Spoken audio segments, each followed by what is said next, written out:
जय गुरुदेव, जय माता दी, जय गायत्री माता। आगे पंडित श्री राम शर्मा आचार्य जी ही अपनी बुक सच्चा अध्यात्म आखिर है क्या में बताते हैं। हेडिंग, शिक्षा नहीं ज्ञान। मित्रों, दूसरी चीज ज्ञान है, यह शिक्षा के संबंध नहीं रखता। ज्ञान का मतलब विद्या से है, जिसके द्वारा मनुष्य का विकास होता है, प्रगति होती है। ज्ञान जिसे आप शिक्षा कहते हैं, इसे हम जानकारी कहते हैं। मित्रों, आप रास्ता बदल दें तो आप भी मालदार बन सकते हैं। अभी आपको श्रम करने का अभ्यास नहीं है, श्रम का तिरस्कार करते हैं।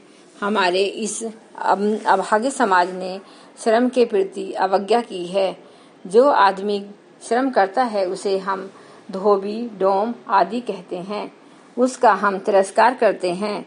श्रम के प्रति इस देश में जब तक अवज्ञा होती रहेगी, उसका भविष्य उज्जवल नहीं हो सकता। मित्रों, हम श्रमिक हैं तथा 24 घंटे श्रम करते हैं। हम श्रम का सम्मान करते हैं। हमारे विचार में कामचोर, हरामखोर एक गाली है। अतः यदि आप उन्नति करना और इससे बचना चाहते हैं तो आपको श्रम करना चाहिए तथा श्रम के प्रति सम्मान जागृत करना चाहिए। हमारा विचार यही है कि भारत के लोग श्रम करें एवं सुखी रहें। आज आप अपनी औलाद को देखें, वह श्रम के अभाव में शराबी, मांसाहारी, व्यभिचारी हो गई है, क्योंकि आपने ढेर सारी संपत्ति को उसके लिए रख छोड़ा है। वह मौज मस्ती का जीवन जीती है। इस प्रकार आपका तो सत्यानाश हो जाएगा। आपने देखा नहीं राजमहलों का क्या हुआ। आप श्रम का सम्मान करेंगे तो आपका विकास होगा। आज सम्मान उन्हें मिल रहा है जो हाथ में काम नहीं करते हैं, जो हाथ से काम नहीं करते हैं, उन्हें सम्मान मिल रहा है। जैसे कि पंडित जी, पुरोहित जी। आपकी निगाह में काम न करने वालों को पंडित जी, पुरोहित जी, जागीरदार जी, बाबूजी आदि कहा जाता है। वह गलत है, इसमें सुधार की आवश्यकता है। आगे पंडित श्री राम शर्मा आचार्य जी कहते हैं कि मित्रों, अगर आपको दौलत प्राप्त करनी है, धनवान बनना है, तो हम आपको सही तरीका बताते हैं। आप श्रम की शक्ति को बढ़ाइए। इसे आप तब बढ़ा सकेंगे जब आप श्रम का सम्मान हमारी तरह कर रहे होंगे। हाथ पांव से मशक्कत करके आपने पैसा कमाया है तो आप उसका उपयोग सही ढंग से कर सकते हैं। बाप की कमाई अगर बेटा खा रहा है तो वह अनैतिक कार्य है। यह मांस खाने के बराबर है। प्राचीन काल में श्राद्ध की परंपरा थी, आज भी वह किसी न किसी रूप में जीवित है। पहले जमाने में जब किसी की मृत्यु हो जाती थी तो पंचायत बैठती थी तथा वह निर्णय लेती थी कि इनके बच्चों का काम मेहनत करने से, मशक्कत करने से चल सकता है या नहीं।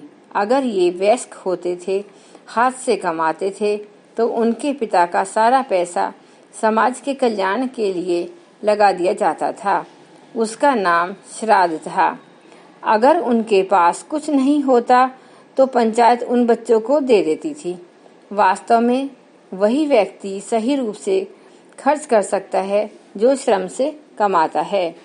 आगे पंडित श्री राम शर्मा आचार्य जी बताते हैं, मित्रों, शारीरिक श्रम से ही आत्म विकास एवं भौतिक प्रगति संभव है। प्राय लोगों को शिकायत रहती है कि शारीरिक श्रम से हम थक जाते हैं। बेटे, वही व्यक्ति थकता है जो श्रम को बेकार समझकर करता है। खिलाड़ी को कभी थकावट नहीं होती, क्योंकि काम करते समय उसमें उत्साह होता है, इसलिए उसे थकावट नहीं आती। कैदी थकता है, परंतु किसान नहीं थकता। थकता वह है जो काम को पराया समझता है। हमने शारीरिक तथा मानसिक श्रम किया है। आज जो आप देख रहे हैं वह श्रम का फल है। श्रम करने से हमारे भीतर 2 गुना उत्साह पैदा हो गया है।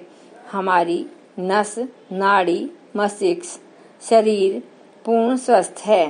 पेंशन पाने वाले आज जल्दी थक जाते हैं, अस्वस्थ हो जाते हैं, उनकी सेहत खराब हो जाती है। आगे गुरुदेव जी बोलते हैं, आदमी को जन्म से लेकर मृत्यु तक श्रमिक होना चाहिए।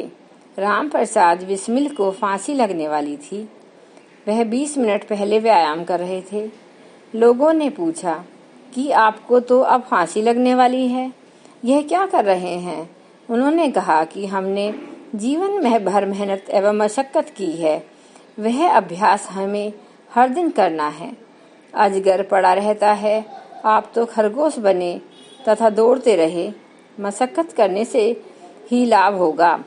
उनने चटाई उठाकर एक जगह पर रख दी तथा कहा, अगर दूसरे कैदी आवें तो वह यह न कहें कि कैसा गंदा कैदी था। सब काम पूरा करने के बाद उसने गीता को उठाया और सीने से बांधकर यह गीत गाता हुआ चल दिया, मेरा रंग दे बसंती चोला, मैं आत्मा हूँ, आत्मा रहूँगा, बदल डालूँगा यह पुराना चोला। बस आज यहीं तक ही। एक बार अब हम गायत्री मंत्र का उच्चारण करते हैं। ओम भूर्भुवः स्वः तत्सवितुर्वरेण्यं भर्गो देवस्य धीमहि धियो यो न प्रचोदयात्।